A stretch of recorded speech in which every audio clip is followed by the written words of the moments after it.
الحمد للہ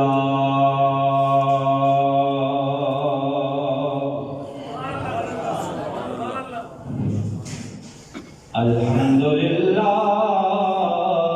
رب العالمین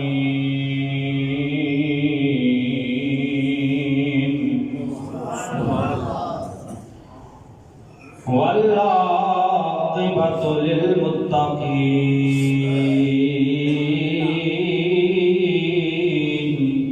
سبحان اللہ والصلاة والسلام على سید الانبیاء والمرسلین واصحابہ الہادین المہدیین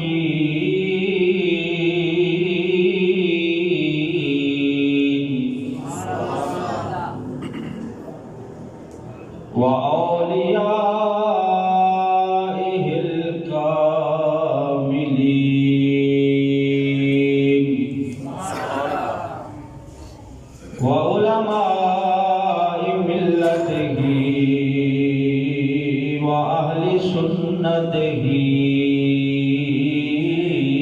أجمعين أما بعد فأعوذ بالله من الشيطان الرجيم بسم الله الرحمن الرحيم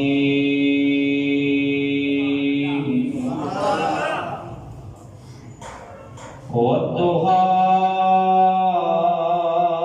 والليل إذا سجى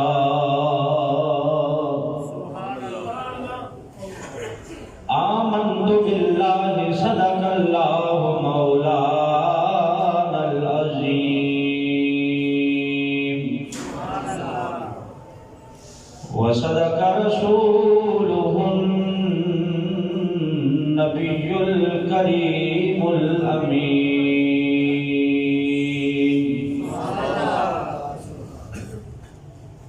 الصلاة والسلام عليك يا رسول الله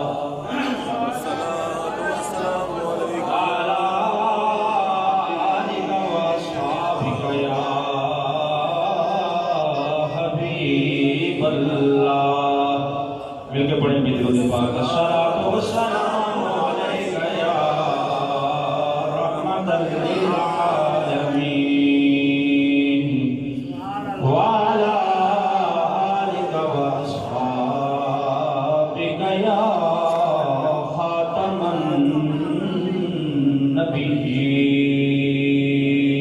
النبيين سبحان اللہ فضل رب العلا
مسکرا کے کہا اور کیا چاہیے، مسکرا کے کہا اور کیا چاہیے، فضل رب العلا اور کیا چاہیے، مل گئے مصطفیٰ اور کیا چاہیے، اور کیوں کہوں یہ عطا وہ عطا چاہیے، کیوں کہوں یہ عطا وہ عطا چاہیے، ان کو معلوم ہے مجھ کو کیا چاہیے، ان کو معلوم ہے مجھ کو کیا چاہیے، ان کو معلوم ہے مجھ کو کیا چاہیے، مل گئے مصطفیٰ اور کیا چاہیے، مل گئے مصطفیٰ اور کیا چاہیے۔ سبحان اللہ، سبحان اللہ، سبحان اللہ۔ نعرہ تکبیر، نعرہ رسالت، نعرہ مصطفیٰ، تاجدار ختم نبوت۔ سبحان اللہ۔ محتشم سامعین حضرات، آج 12 ربیع الاول شریف کا یہ بابرکت دن ہے سبحان اللہ، سبحان اللہ، اور جمعۃ المبارک کا دن بھی ہے۔ سبحان اللہ، ماشاء اللہ۔ گویا آج ہم 2 عیدیں منا رہے ہیں، سبحان اللہ، سبحان اللہ، بے شک، الجمعۃ عید للمؤمنین، نبی پاک کا فرمان ہے۔ بے شک، بے شک، آمین۔ جمعہ مومنوں کے لیے عید کا دن ہے، اور پھر 12 ربیع الاول کے دن وہ ہستی اس کائنات میں تشریف لائی کہ جس کی وجہ سے اللہ نے ساری عیدیں عطا فرمائی ہیں، سبحان اللہ، بے شک، بے شک، جن کی وجہ سے اللہ نے ساری عیدیں عطا فرمائی۔ آج ہم خطبے میں نبی پاک صلی اللہ علیہ وسلم کے چہرہ بددعا کا ذکر کریں گے۔ وہ آج ہمارا موضوع ہے چہرہ مصطفیٰ صلی اللہ علیہ وسلم۔ اس لیے بیان کریں گے سرکار کا حسن و جمال کہ آپ نے سنا ہوگا اور دیکھا ہوگا اخبارات میں اور نیوز چینل پر کہ فرانس میں سرکاری سطح پر، سرکاری عمارتوں پر نبی پاک صلی اللہ علیہ وسلم کے خاکے توہین آمیز نشر کیے گئے، اور سرکاری سرپرستی میں یہ کام وہاں ہو رہا ہے کہ سرکار دو عالم صلی اللہ علیہ وسلم کے خاکے شائع کیے جا رہے ہیں۔ یقیناً یہ مسلمانوں کے لیے دل آزاری ہے، ہمارے دلوں کو تکلیف پہنچ رہی ہے۔ وہ وہاں خاکے شائع کر رہے ہیں، ان کا خیال ہے کہ ایسا کرنے سے نبی پاک صلی اللہ علیہ وسلم کا مقام و مرتبہ اور شان گھٹ جائے گی، جبکہ اللہ فرماتا ہے وَرَفَعْنَا لَكَ ذِكْرَكَ، محبوب ہم نے آپ کے ذکر کو بلند کر دیا ہے۔ سبحان اللہ، سبحان اللہ، ماشاء اللہ، ہم اور تو کچھ نہیں کر سکتے سرکار کے حسن کا تذکرہ کر کے، نبی پاک صلی اللہ علیہ وسلم کے چہرہ مبارک کا تذکرہ کر کے، سرکار کے حسن و جمال کا تذکرہ کر کے ہم اپنے دلوں کو تسکین پہنچائیں گے۔ انشاءاللہ، ماشاء محتشم شامل حضرات،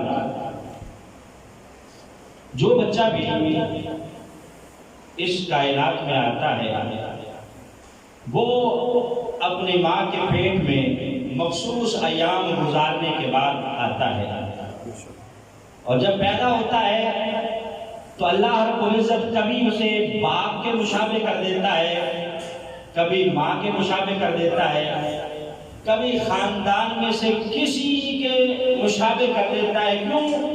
هو الذی یصورکم فی الارحام کیف یشاء، وہ رب ہے، وہی ماؤں کے رحموں میں صورتیں بنانے والا ہے۔ هو الذی یصورکم فی الارحام کیف یشاء، وہ کسی سے پوچھ کے نہیں بناتا، جیسا اس کا من چاہتا ہے ویسا بنا دیتا ہے۔ وہی رب ہے جو ماؤں کے رحموں میں صورتیں بناتا ہے، کبھی بچہ ماں کے مشابہ، کبھی باپ کے مشابہ، کبھی خاندان میں سے کسی کے مشابہ۔ لیکن جب سرکار دو عالم صلی اللہ علیہ وسلم کی باری آئی، اللہ کا اعلان تو یہ ہے کہ میں صورتیں بناتا ہوں، جیسی چاہوں بناؤں۔ حضرت حسان بن ثابت رضی اللہ تعالیٰ عنہ صحابی رسول ہیں، نبی پاک کی موجودگی میں منبر پر جلوہ افروز ہو کے کھڑے ہو کے عرض کر رہے ہیں، حضور ایسا لگتا ہے کہ اللہ نے آپ کو آپ کی مرضی کے مطابق بنایا ہے۔ صحابہ نے قرآن پڑھا تھا، جانتے تھے کہ هو الذی یصورکم فی الارحام کیف یشاء، پیٹ میں تصویریں بنانے والا خدا ہے۔ لیکن حسان منبر پہ جلوہ افروز ہو کے نبی پاک کی تعریف کرتے ہوئے، نعت پڑھتے ہوئے عرض کرتے ہیں، وَأَحْسَنُ مِنْكَ لَمْ تَرَ قَطُّ عَيْنِي وَأَجْمَلُ مِنْكَ لَمْ تَلِدِ النِّسَاءُ خُلِقْتَ مُبَرَّأً مِنْ كُلِّ عَيْبٍ كَأَنَّكَ قَدْ خُلِقْتَ كَمَا تَشَاءُ وَأَحْسَنُ مِنْكَ لَمْ تَرَ قَطُّ عَيْنِي، حضور آپ جیسا کوئی حسین و جمیل میری آنکھوں نے دیکھا ہی نہیں ہے۔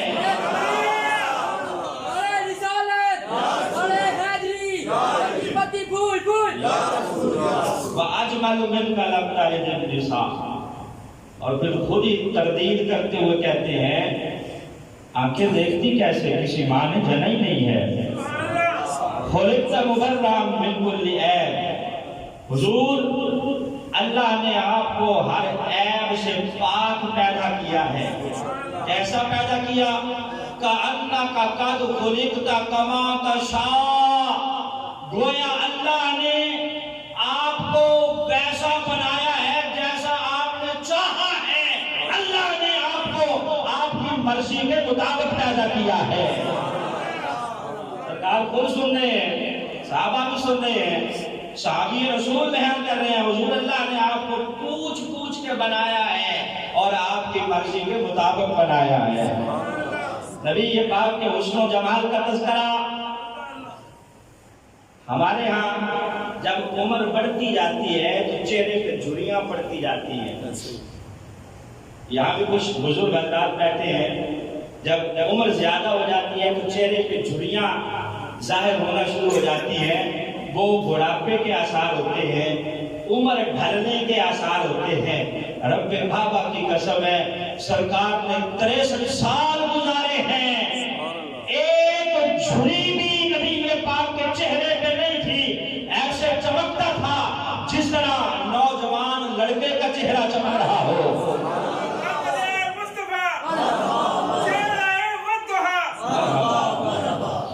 ہم اگر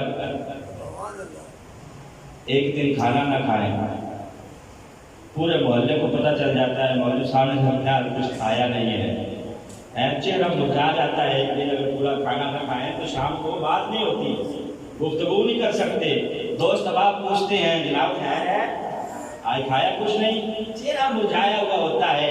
رب کعبہ کی قسم ہے، سرکار مہینہ مہینہ کچھ کھاتے نہیں تھے، پھر بھی آپ کا چہرہ گلاب کی طرح کھلا ہوا ہوتا تھا، گلاب کی طرح کھلا ہوا ہوتا تھا۔ کئی دن گزر جاتے، آپ کھاتے کچھ نہیں تھے۔ نبی پاک صلی اللہ علیہ وسلم نے روزے رکھنا شروع کر دیے، روزے، نہ آپ صبح کو کچھ کھاتے نہ شام کو کچھ کھاتے، لگاتار آپ روزے رکھ رہے ہیں بغیر سحری کیے اور بغیر افطاری کیے۔ آپ کو دیکھ کر صحابہ نے بھی ایسا کرنا شروع کر دیا کہ ہم اس طرح رکھ کے دیکھیں۔ ایک دو دن گزرے نا، اب سارے صحابہ نڈار ہیں، نبی پاک صلی اللہ علیہ وسلم پوچھ رہے بھائی خیر تو ہے، چہرے سب کے مرجھائے ہوئے کیوں ہیں؟ انہوں نے کہا جناب ہم نے آپ کو دیکھ کر روزے رکھنا شروع کر دیے ہیں، جس طرح آپ روزے رکھتے ہیں، نہ سحری میں کچھ کھاتے ہیں نہ افطاری میں، تو ہم نے سوچا کہ ہم بھی رکھ کے دیکھیں۔ نبی یہ پاک نے بڑا تاریخی جملہ ارشاد فرمایا، میرے صحابہ ایوکم مثلی، کون ہے تم میں سے میری مثل؟ آج 14ویں صدی کا ملا نبی پاک صلی اللہ علیہ وسلم کی مثل بنتا ہے، اسے شرم آنی چاہیے۔ سرکار نے فرمایا ایوکم مثلی، میرے صحابہ کون ہے میری مثل؟ ابھی تو ربی یطعمنی و یسقینی، جب میں رات کو سوتا ہوں میرا رب مجھے کھلا بھی دیتا ہے پلا بھی دیتا ہے۔ تو میرے مقابلے کرو، یہ تمہاری حیثیت نہیں ہے، تم میری مثل ہو ہی نہیں۔ تو سرکار دو عالم صلی اللہ علیہ وسلم کئی دنوں تک کھاتے کچھ نہیں تھے، پھر بھی چہرہ کھلکھلا رہا ہوتا، گلاب کی طرح مہک رہا ہوتا، ٹہک رہا ہوتا، اور جسم انور سے خوشبوئیں مہک رہی ہوتی۔ چلیے یاد آدم فرماتے ہیں حضور میں آپ کی کس بات کا تذکرہ کروں؟ حضور میں آپ کی باتوں کا ذکر کروں، آپ کی گفتار کا ذکر کروں، آپ کی رفتار کا ذکر کروں، آپ کے ہونٹوں کا ذکر کروں، یا آپ کے جسم مبارک کا ذکر کروں، آپ کے ہاتھوں کا ذکر کروں، یا آپ کے پاؤں مبارک کا ذکر کروں؟ آپ فرماتے ہیں سرور کہوں کہ مالک مولا کہوں تجھے، ہے ذوق ہے جی؟ آج تو پھر بھی 12 ربیع الاول کا ہے، آج تو خاموش بیٹھے ہیں یا صرف ٹھیکہ مولویوں کا یہ ہے کہ یہی نعت پڑھیں اور آپ نے صرف سننا ہی ہے؟ مل کے پڑھیں سرور کہوں کہ مالک مولا کہوں تجھے، سرور کہوں کہ مالک مولا کہوں تجھے، خلیل کا گلے زیبا کہوں تجھے، اور تیرے تو وصف عیب تناہی سے ہے بری، حیران ہوں میرے شاہ میں کیا کیا کہوں تجھے،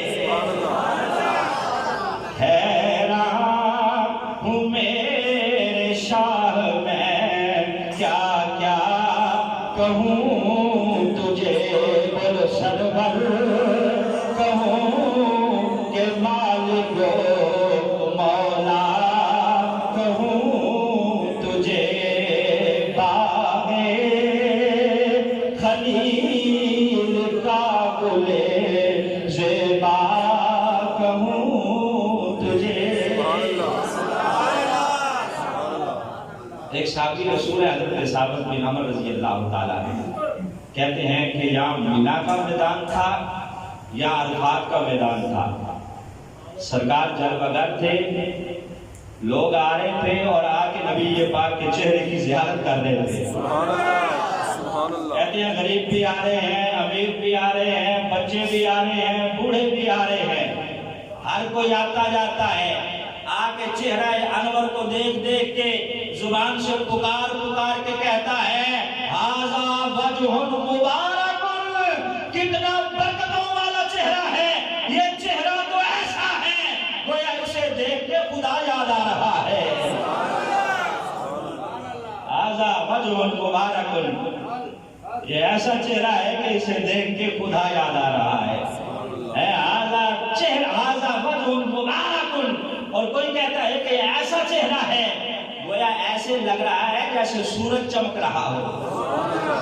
بڑی تعریفیں کی ہیں نبی پاک صلی اللہ علیہ وسلم کی، فرماتے ہیں ایسے تھا جیسے سورج چمک رہا ہو، آپ کے چہرے میں ایسی چمک تھی، جب آپ آتے تھے رات کے وقت تو آپ کے چہرے کی روشنی کی وجہ سے دیواریں بھی چمکنے لگ جاتی تھی۔ صحابہ کہتے ہیں جب سرکار مسکراتے تو آپ کے جو دو اوپر والے دانت ہیں ان دانتوں کے درمیان جو تھوڑا سا وقفہ ہوتا ہے، صحابہ کہتے ہیں جب سرکار مسکراتے تھے تو اس وقفے سے نور کی شعائیں نکلا کرتی تھی، نور کی شعائیں نکلا کرتے ہیں۔ سرکار کے حسن کا تذکرہ ہے، ابھی ہر بات پہ سبحان اللہ کہنا ہے۔ ہماری مجال کیا ہے کہ ہم سرکار کے حسن و جمال کی بات کریں۔ اللہ نبی یہ پاک کے چہرے بددعا کے صدقے ہمارے دلوں کو خوبصورت بنا دے۔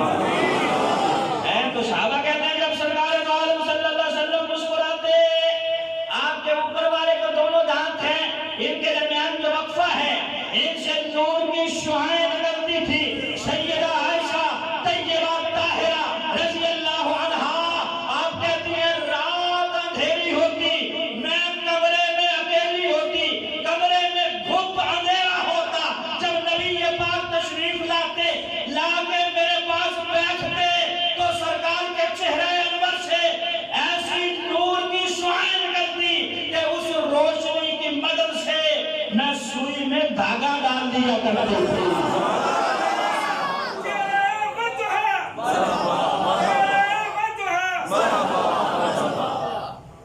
کہتی ہیں ایسی چمک ہوتی نبی کے پاک صلی اللہ علیہ وسلم کے چہرے میں۔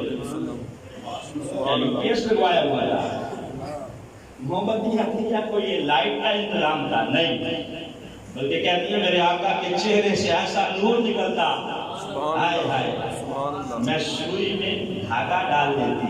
کہتی ایک دن میں کچھ بیٹھی سلائی کر رہی تھی، چراغ گول ہو گیا، میری سوئی زمین پہ گر گئی۔ چراغ کی بات ہے، کہتی ہے میں بڑی مشکل سے تلاش کر رہی تھی، اتنے میں حضور آ گئے۔ کون آگے بولو بولو، حضور آ گئے۔ کہتی ہیں حضور آ گئے، حضور آ گئے۔ کہتی ہیں جیسے ہی سرکار آئے پوری میری جھونپڑی چمک اٹھی، یہاں تک کہ رات کے اندھیرے میں جو گم شدہ سوئی تھی وہ سرکار کے چہرے کی چمک کی وجہ سے میں نے تلاش کر لی۔ صحابہ کہتے ہیں ایک دن نبی یہ پاک صلی اللہ علیہ وسلم نے فرمایا صحابہ آؤ، یہاں پاس ہی ایک قافلہ بیٹھا ہوا ہے، آؤ ذرا اس قافلے کو پانی پلا کے آئے۔ جیسے یہاں سرکار کے موجزے کی بات ہو رہی ہے۔ صحابہ کہتے ہیں حضور نے کہا آؤ ذرا ان کو پانی پلائیں۔ اب صحابہ کہتے ہیں سرکار ہمارے ساتھ ساتھ، ہم بھی سرکار کے ساتھ ساتھ اس قافلے کے پاس ہم پہنچ گئے۔ نبی یہ پاک نے ایک صحابی سے کہا ذرا یہ جو پہاڑ ہے نا اس کی پرلی طرف ایک غلام ہے، اس نے مشکیزہ اٹھایا ہوا ہے، ذرا اس کو بلا کے لاؤ اور اسے کہو کہ تمہیں ہمارے آقا بلا رہے ہیں۔ صحابی کہتے ہیں میں پہاڑ کی دوسری طرف گیا، میں نے دیکھا کہ واقعی ایک غلام جا رہا ہے، رنگ کالا ہے، سیاہ رنگ کا غلام ہے، بدصورت ہے، مشکیزہ مشک، آپ سمجھتے ہیں نا مشک جو چمڑے کی ہوتی تھی پہلے، وہ اٹھائی ہوئی ہے اس نے اور جا رہا ہے۔ صحابی کہتے ہیں ہم نے اسے کہا کہ چلو تمہیں ہمارے آقا بلا رہے ہیں۔ وہ کہتا ہے میں کیا کروں بلا رہی ہوں، تو میں تم جانتا تمہارے آقا بلا رہے ہیں۔ صحابہ کہتے ہیں ہم نے اسے کہا چلو نہیں تو ہم اٹھا کے لے جائیں گے۔ بہرحال اس سمجھانے پر وہ آمادہ ہوا، نبی یہ پاک صلی اللہ علیہ وسلم کے پاس آ گیا۔ اب وہ جو قافلہ وہاں ٹھہرا ہوا تھا سرکار نے اس سے مشکیزہ لیا، لے کر ان کو پانی پلانا شروع کیا۔ وہ غلام دیکھ رہا ہے کہ پانی مشک سے نکلنے کی بجائے مشک مزید پھولتی جا رہی ہے، مزید اکڑتی جا رہی ہے۔ سرکار نے کہا کیا دیکھ رہے ہو، ہم تمہارے مشکیزے سے تو پانی نہیں لے رہے، ہم تمہاری مشک سے تو پانی نہیں لے رہے۔ اب جب پانی پلا دیا، مشکیزہ ویسے ہی بھرا ہوا ہے، سرکار نے اسے دیکھا، نہ جانے نبی یہ پاک صلی اللہ علیہ وسلم کے دل میں کیا آیا، اس غلام کو پکڑ کے سرکار نے اپنی چادر میں چھپایا۔ سبحان اللہ، چادر میں نبی یہ پاک نے یوں جب جلوہ کیا اس غلام پر، صحابہ کہتے ہیں پہلے بدصورت تھا، رنگ کا کالا تھا، خوبصورت نہیں تھا، جب چادر سے باہر نکلا ایسے چمک رہا تھا جیسے چودھویں کا چاند چمک رہا ہوتا ہے۔ آئے آئے، یہ چہرہ وہ ہے جس نے بڑے بڑے غلاموں کو چمکا دیا ہے، جس نے حضرت صدیق اکبر کو چمکا دیا ہے، جس نے فاروق اعظم کو چمکا دیا ہے، جس نے حضرت عثمان غنی کو چمکا دیا ہے، جس نے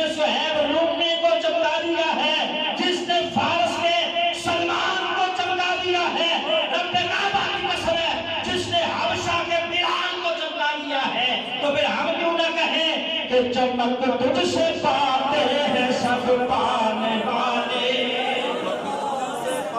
چمک تجھ سے پاتے ہیں سب پانے والے، میرا دل بھی چمکا دے چمکانے والے۔ اللہ کرے آج ہم سب کے دل چمک جائیں، بلند آواز سے پڑھے، چمک تجھ سے پاتے ہیں سب پانے والے، چمک تجھ سے پاتے ہیں سب پانے والے، میرا دل بھی چمکا دے چمکانے والے۔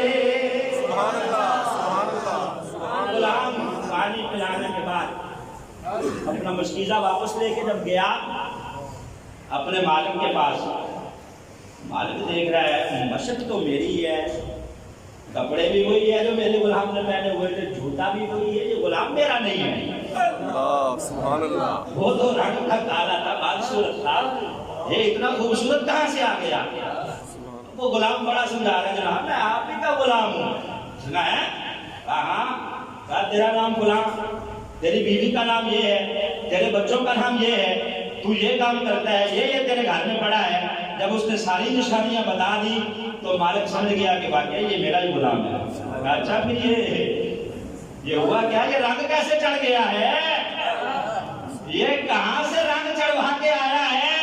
وہ کہتا جناب میں ہوں تو آپ ہی کا غلام، لیکن اس پہاڑ کے پیچھے کھجوروں کے جھرمٹ میں ایک سونی صورت والا بیٹھا ہے، جو بھی اس کے پاس آ رہا ہے اسے دیکھتا ہے، دیکھتا ہی چلا جا رہا ہے۔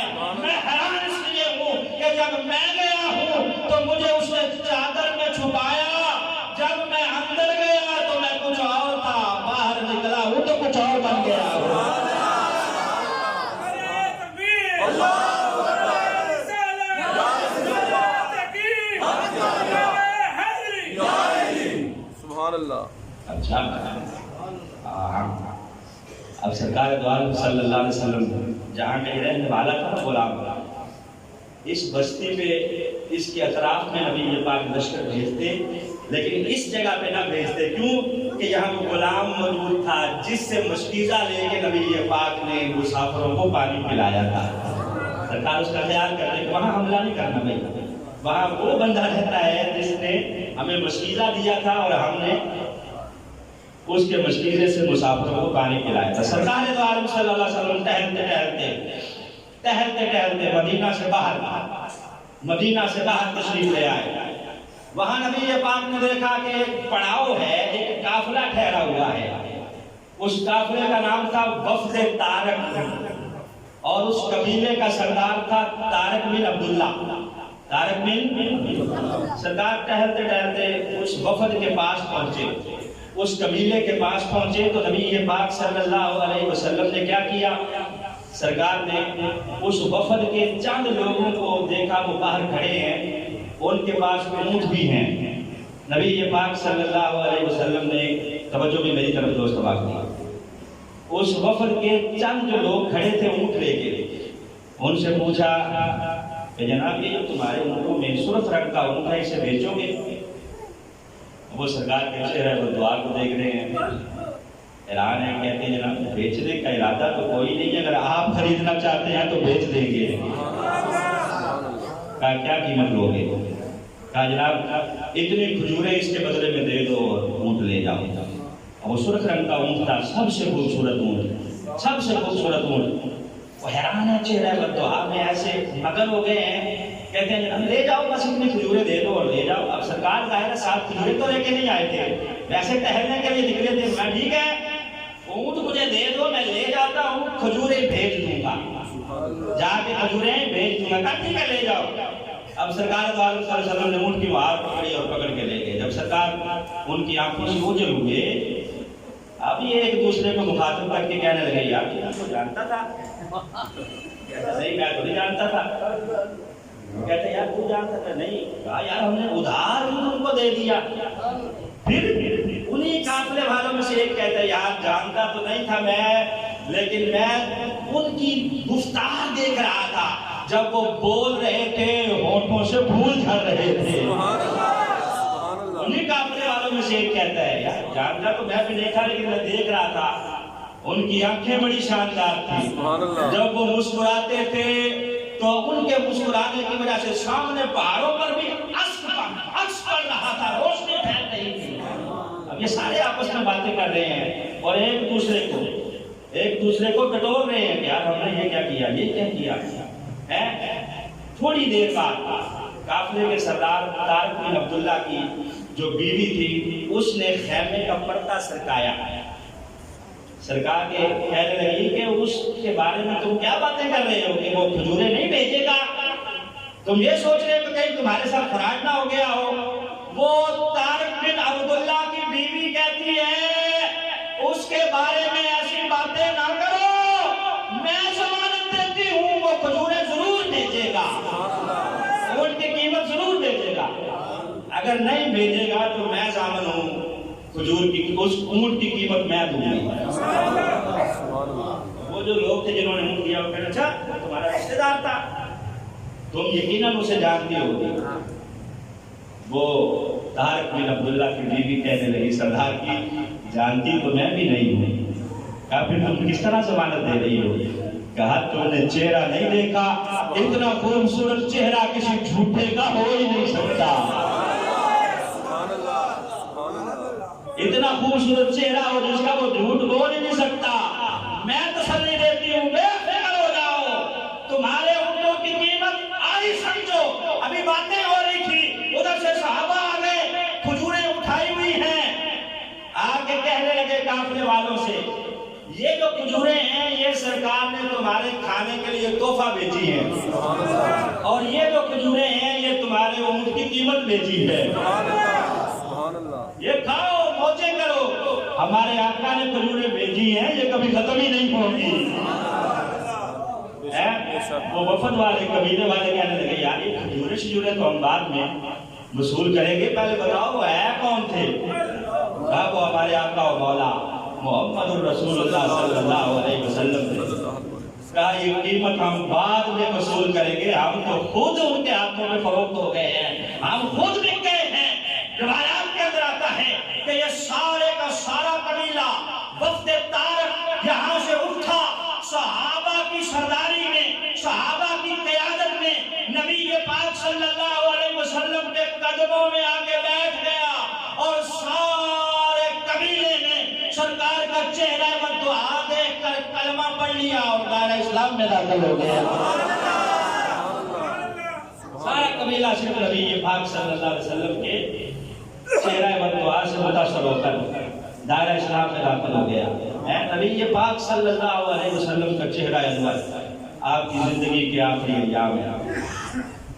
سرکار بیمار ہیں، اپنے حجرہ انور کے اندر ہے، آرام کر رہے ہیں. مصلی پہ حضرت صدیق اکبر ہے، نمازیں وہ پڑھا رہے ہیں. 3 دن گزر گئے، اب صحابہ بڑی مشکل میں ہیں. جب بھی نماز پڑھنے آتے ہیں سوچ رہے ہیں کہ شاید آج سرکار آ جائیں گے، آج شاید سرکار کے پیچھے ہم نماز پڑھیں گے. 3 دن گزر گئے، صحابہ کے انتظار کی شدت ہے، شدت انتظار صحابہ کر رہے ہیں، اور اسی انتظار میں ہر نماز کے لیے آتے ہیں کہ شاید آج سرکار سے ملاقات ہو جائے گی، سرکار آ جائیں گے. روایات کے اندر آتا ہے فجر کی نماز ہے، تیسرا دن ہے. سرکار دو عالم صلی اللہ علیہ وسلم نے اپنے حجرہ مبارک سے ذرا سا دروازہ کھول کے پردہ سرکایا. سرکار کے یوں دیکھا، چہرہ مبارک باہر نکالا. اب یوں سمجھیے کہ سامنے قبلہ ہے اور نبی پاک کا جو حجرہ ہے وہ اس طرف ہے، اس طرف ہے. اب ظاہر ہے جب سرکار نے دیکھا ہوگا تو سارے صحابہ نے یوں دیکھا ہوگا. صحابہ کہتے ہیں ہم نے دیکھا نبی پاک صلی اللہ علیہ وسلم نے جب پردہ سرکایا تو سرکار کا چہرہ ایسے لگ رہا تھا کأنہ برکت المصحف، ایسے لگ رہا تھا جیسے قرآن کے ورقے کھلے ہوئے ہوں، جیسے قرآن کے ورقے کھلے ہوئے ہوں. اب نماز پڑھی جا رہی ہے. کہتے ہیں صحابہ کہ ہمیں رہا نہیں جانا تھا، قریب تھا کہ ہم نمازیں توڑ دیتے اور سرکار کی طرف متوجہ ہو جاتے، لیکن سرکار نے منع کر دیا، نماز پڑھو نماز پڑھو نماز مکمل کرو۔ صحابہ نے یوں سرکار کے چہرے کو بیان کیا کہ ایسے لگ رہا تھا جیسے قرآن کے ورقے کھلے ہوئے ہیں۔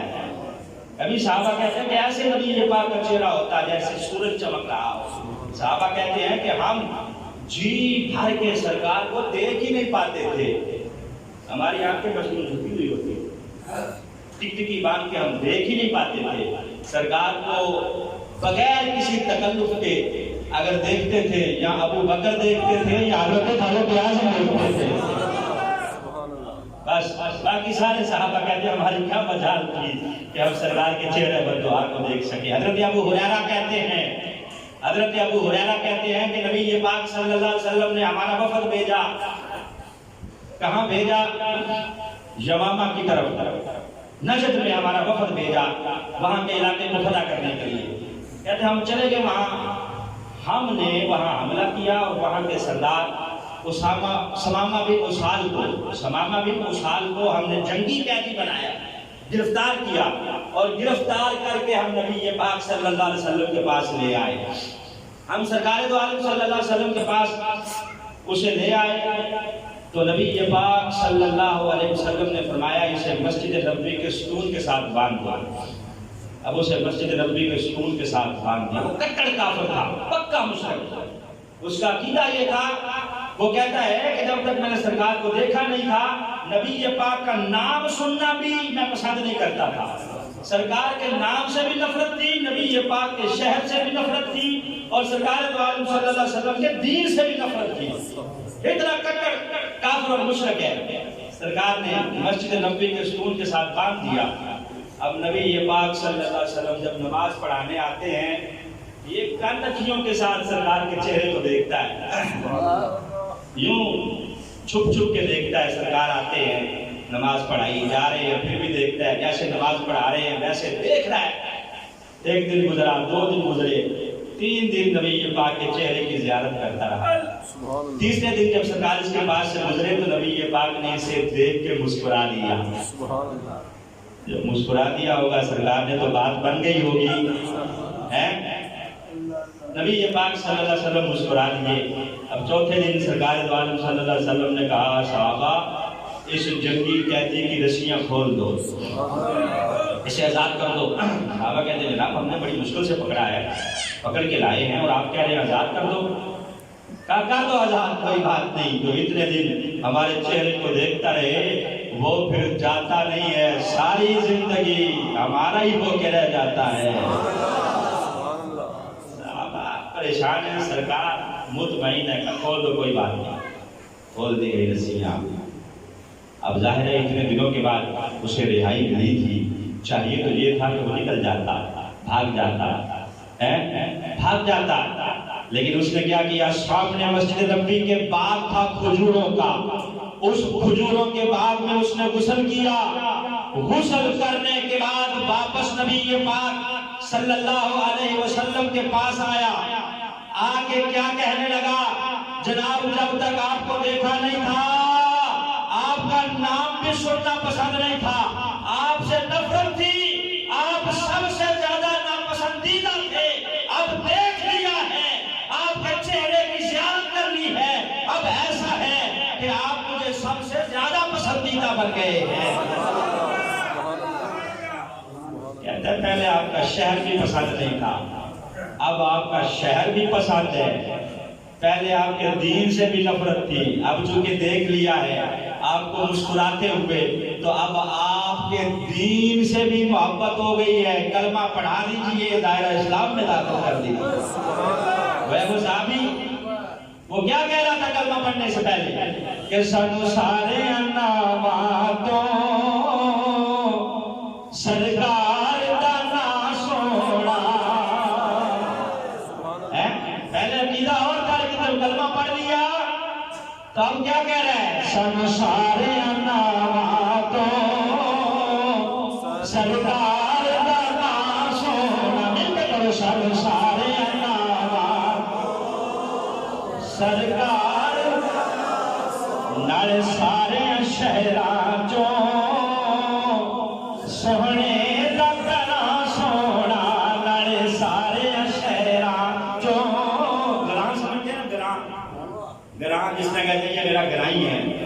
یعنی میرے علاقے کا رہنے والا ہے، گرائی ہے. تو شاعر نے کیا کہا کہ نال سارے شہراں چوں سوہنے دگراں سونا سانو سارے ناواں چوں سرکار دا نام سونا. یہ نام ہمیں پسند کیوں نہ ہو کہ اسی نام کے طفیل اللہ نے کائنات عالم کو بنایا ہے. رب خود فرماتا ہے لولا کلمہ اظہرت ربوبیتی لولا کلمہ خلقت الافلاک. محبوب اگر تجھے بنانا مقصود نہ ہوتا تو میں آسمان کو نہ بناتا، زمین کو نہ بناتا. لما اظہرت ربوبیہ، اگر میں تجھے نہ بناتا تو اپنے رب ہونے کو بھی ظاہر نہ کرتا. مجھے بنانا مقصود نہ ہوتا تو میں اپنے رب ہونے کو بھی ظاہر نہ کرتا. تو ہر سال ہم میلاد مناتے ہیں مستحب سمجھ کے. توجہ بھائی، اس سال یوں سمجھیں کہ میلاد منانا واجب ہے. سرکار کے اوصاف حمیدہ بیان کرنا واجب ہے. کیوں کہ فرانس میں نبی پاک صلی اللہ علیہ وسلم کی توہین کی جا رہی ہے، خاکے شائع کیے جا رہے ہیں. ہم غلام یہ اعلان کر رہے ہیں کہ سب سے اعلیٰ نبی، لیتے پڑھیں سب سے اعلیٰ نبی، سب سے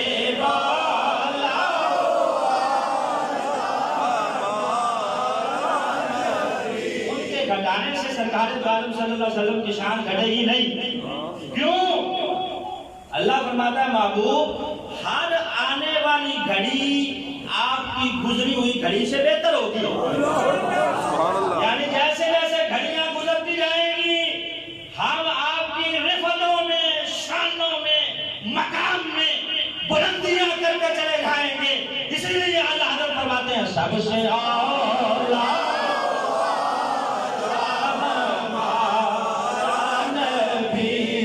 سب سے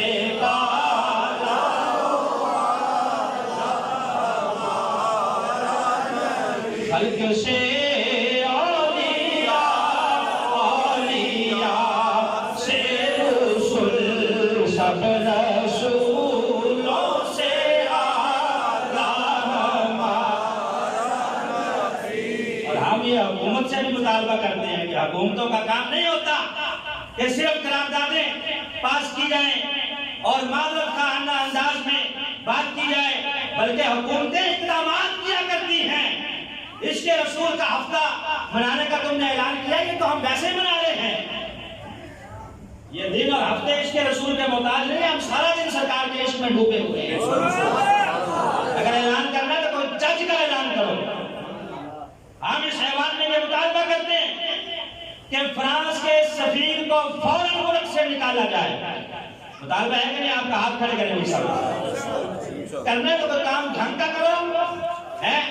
کبھی کہہ رہے ہو کہ ہم نے پورا ہفتہ اس کے رسول منانے کا اعلان کر دیا، کبھی آپ قراردادیں پاس کر رہے ہو، کبھی کچھ کر رہے ہو. کام کوئی عملی اقدام کرو. اور حکومت یہ بھی کرے کہ فرانس کی جتنی مصنوعات ہیں اس کی لسٹ جاری کرے. لسٹ جاری کرے، ہم انشاءاللہ اس کا بائیکاٹ کریں گے. کریں گے کہ نہیں؟ کریں گے کہ نہیں؟ فرانس کی مصنوعات ہم نہیں خریدیں گے. کیوں کہ جو ہمارے نبی کا نہیں ہے وہ ہمارا نہیں ہے. ہم ان کی مصنوعات پہ تھوکتے ہیں. ہم میڈیم پاکستان استعمال کریں گے. فرانس کی کوئی چیز ہم اس وقت تک نہیں خریدیں گے جب تک ان کا وزیر اعظم معافی نہیں مانگتا اور اپنے فیصلے کو مؤخر نہیں کرتا. تاجر حضرات سے بھی گزارش ہے کہ وہ ہوش کے ناخن لیں، اعلانات جاری کریں اور جو فرانس کی مصنوعات ہیں ان کی لسٹیں بنا کے آویزہ کریں. کوئی بات نہیں، آج تھوڑا سا نقصان ہو جائے گا، کوئی فرق نہیں پڑتا. یہ نقصان اس نقصان سے کم ہے جو قیامت کے دن ہونے والا ہے. یہ نقصان کوئی معنی نہیں رکھتا اس نقصان کے آگے. تو حکومت فوراً سفیر نکالے، فرانس کا سفیر فوراً نکالے، اس کی جواب طلبی کرے اور اس کو یہاں سے نکلنے کا حکم دے. اپنا سفیر تو خیر پتہ چلا ہے کہ بلا لیا گیا ہے، واپس آ گیا ہے، لیکن ان کے سفیر کو بھی دھکے لے کے یہاں سے نکالا جائے اور حکومتی سطح پر اعلان کیا جائے کہ ہم ہر چیز برداشت کر لیں گے، مہنگائی آسمانوں کو چھو رہی ہے، ہم برداشت کر رہے ہیں کہ نہیں؟ اگرچہ ہر بندے کا جینا مشکل ہے، 2 وقت کی روٹی پوری نہیں ہوتی، 35 روپے والا آٹا 70-80 روپے خرید رہے ہیں ہم، 50 روپے والی چینی کیا ریٹ ہے؟ 120 روپے ہم خرید رہے ہیں۔ وہ جو بل آتا تھا بجلی کا پہلے 1500 1000 روپیہ، آج کل 5-5 ہزار روپیہ بل آ رہا ہے ایک غریب کے گھر کا، ہم برداشت کر رہے ہیں، کوئی بات نہیں، لیکن سرکار کی عزت و ناموس کا سودا نہیں ہونے دیں گے، ہم گھاس کھائیں گے، رب کعبہ کی قسم روٹی ملے نہ ملے، نبی پاک کی ناموس کی بات ہوگی، ہمارے دولہے بھی میدان میں ہوں گے، بچے بھی میدان میں ہوں گے۔ حکومت ڈٹ کے اعلان کرے، غیرت کا مظاہرہ کرے، ہماری اگر کوئی عزت اور ناموس پہ حملہ کرے تو ہم اس کو برداشت نہیں کرتے، عید کا جواب پتھر سے دیتے ہیں۔ تاہم توہین عدالت ہو جائے نا، جج صاحب کی توہین ہو جائے تو دفعات لگ کے اس بیچارے مجرم کو جیل میں بھیج دیا جاتا ہے۔ وزیر اعظم کے بارے میں کوئی کچھ کہے تو قانون موجود ہے، آرمی چیف کے بارے میں اگر کوئی کچھ کہے تو قانون موجود ہے، تعزیرات پاکستان کے تحت یہ جرم ہے، لیکن یار جن کے بدلے یہ پاکستان جن کے صدقے میں ملا ہے، خدا کی قسم ہے، سرکار کا طفیل یہ وطن بھی ہے، سب کچھ نبی یہ پاک کے طفیل ہے، ہماری جانیں نبی یہ پاک کے طفیل ہے، ہمارے بچے نبی یہ پاک کے طفیل ہے، ساری عزتیں اللہ نے اگر عطا کی ہیں تو نبی یہ پاک کے صدقے سے عطا کی ہیں۔ تو اس لیے آج ڈٹ جانے کا اور دو موقف اپنانے کا وقت ہے، آنکھوں میں آنکھیں ڈال کے فرانس کے ساتھ بات کرو، ورنہ خاتم سے رضوی نکلے گا، پھر نہ کہنا کہ قانون آپ کی کسی نے لے لیا، ٹھیک ہے نا؟ آج ایسے بھی ان کا جلوس ہے 12 نومبر کا، میاں میر سرکار سے نکلے گا اور داتا دربار تک جائے گا، اس میں بھی تمام احباب شرکت کریں انشاءاللہ، بڑا باذوق اور پر رونق جلوس ہوگا۔ تو میں مطالبہ کرتا ہوں شہبان کے توسط سے، حکومت پاکستان سے، اگر کوئی میڈیا کا یا اگر کوئی ایجنسی کا بندہ ہے تو ہم یہ مطالبہ کر رہے ہیں کہ فرانس کے سفیر کو نکالا جائے اور ان کے وزیر اعظم کو معافی مانگنے اور گھٹنے ٹیکنے پہ مجبور کیا جائے، اس سے کم پہ سودا نہیں ہوگا۔ وآخر دعوانا الحمدللہ۔